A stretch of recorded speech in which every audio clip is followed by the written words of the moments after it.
Já parou para pensar como uma simples rocha, tirada lá do fundo da Terra, se transforma numa fonte de energia tão poderosa que pode iluminar cidades inteiras? Pois é, a gente vai embarcar numa jornada fascinante, começando no coração de uma mina e indo até o núcleo de um reator nuclear, para desvendar todos os segredos do urânio. Para ter uma ideia do que a gente está falando, imagina só isso aqui. Uma única célula de combustível de urânio, pequenininha, pode gerar 1 milhão de quilowatts-horas de eletricidade. Sabe o que isso significa? É energia suficiente para abastecer uma cidade pequena por um ano inteiro. É uma densidade de energia que é, assim, simplesmente impressionante. E é exatamente essa densidade de energia que faz o urânio ser tão revolucionário. Olha só, uma única pastilha do tamanho de um amendoim gera a mesma energia que 800 quilos de carvão. É essa concentração absurda de poder que define a energia nuclear e a diferencia de todas as outras fontes de energia que a gente conhece. Ok, essa é a pergunta de US$ 1 milhão, né? E é ela que vai guiar nossa conversa. A jornada para liberar todo esse poder é um verdadeiro testamento da nossa engenhosidade, envolvendo tecnologia de ponta, química super complexa e uma engenharia de precisão. Vamos começar essa exploração pela origem de tudo, a mina. Tudo começa lá no fundo da Terra, em minas bem remotas, onde o urânio está lá, quietinho, na sua forma bruta. Essa é a primeira e, olha, talvez a etapa mais desafiadora de toda a jornada.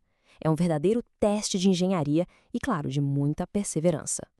Para complicar, o minério de urânio de maior teor do planeta, que fica lá em Saskatchewan, no Canadá, está debaixo de uma camada gigantesca de arenito, encharcado de água.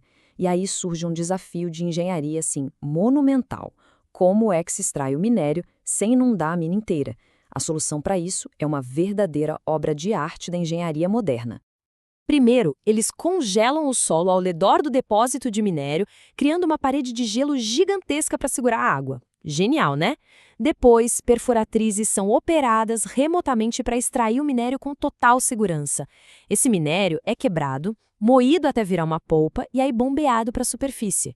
Lá em cima, o urânio é finalmente separado da rocha usando um processo com ácido. E no fim de todo esse processo super complexo, aquela rocha bruta vira um pó amarelo vibrante, conhecido como yellow cake. Ele é o primeiro produto refinado de toda a cadeia do combustível nuclear, uma matéria-prima valiosíssima e que está pronta para a próxima etapa da jornada. Agora, com o yellow cake em mãos, a gente entra na fase mais científica e, sem dúvida, mais crítica de todo o processo: o enriquecimento. É bem aqui que o urânio se torna um combustível realmente potente, através de um processo que, sério, parece coisa de ficção científica. Pensa assim, o urânio natural é como um saco com um monte de bolinhas de gude. A imensa maioria delas, tipo 99,3%, são bolinhas comuns, o urânio 238, que é estável. Mas tem uma pequena fração, só 0,7%, que são as bolinhas mágicas, sabe? Esse é o urânio 235, o isótopo físsil, o único que consegue sustentar uma reação em cadeia. E para um reator funcionar, a gente precisa de mais dessas bolinhas mágicas. É exatamente aí que entra o enriquecimento. O objetivo todo é aumentar a concentração do U-235 de mísero 0,7% para algo entre 3% e 5%. Parece pouco, né? Mas é uma tarefa incrivelmente difícil, porque os dois isótopos são quimicamente idênticos. É como tentar separar gêmeos quase perfeitos. Para conseguir separar esses gêmeos, o yellow cake é transformado em gás. Esse gás é então injetado em milhares de centrífugas que giram em velocidades supersônicas. A força centrífuga, agindo naquela diferença minúscula de massa, empurra o U-238, que é mais pesado, para as bordas, enquanto o U-235 mais leve fica concentrado lá no centro, prontinho para ser coletado. E olha, isso aqui é um ponto super importante que muita gente confunde. O combustível para reatores para gerar eletricidade precisa de um enriquecimento baixo, de 3 a 5%.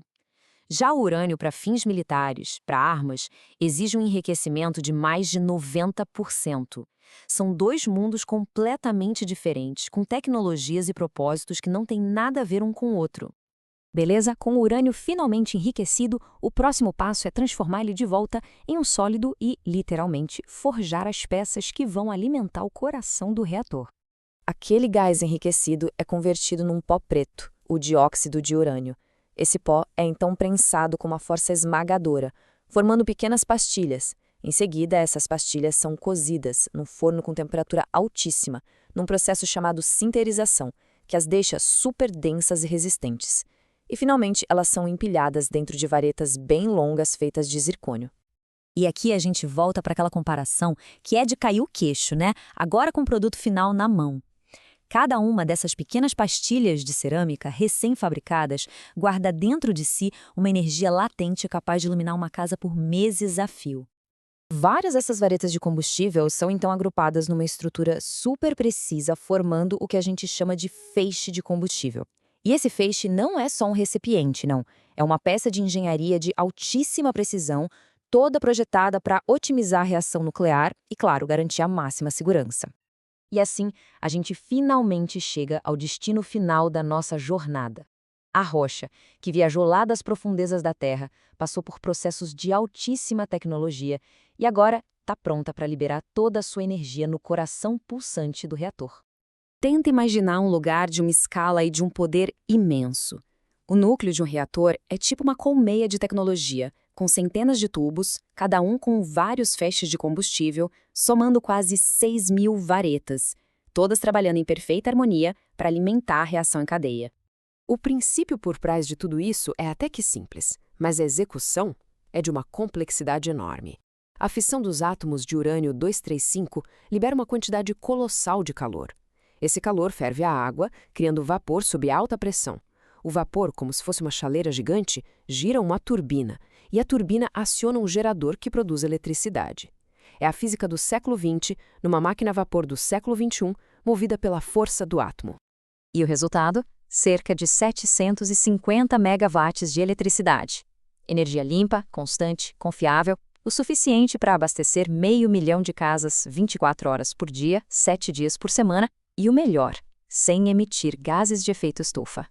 Mas a jornada não acaba por aqui, não. Depois de mais ou menos um ano, o combustível é considerado gasto. Ele é retirado do reator e guardado em piscinas bem profundas que servem tanto para resfriar quanto para bloquear a radiação. E depois de uns 10 anos, quando a radioatividade mais intensa diminui, esse combustível é preparado para um armazenamento seguro e de longo prazo, um desafio de engenharia para as próximas gerações. Essa jornada da rocha ao reator é, sem dúvida, uma das maiores sagas da engenharia e da ciência do século passado. A gente desvendou o poder do átomo, mas isso tudo nos leva a uma pergunta ainda maior. Qual vai ser a nova fronteira da energia que nós vamos conquistar para definir o nosso futuro e o futuro do nosso planeta?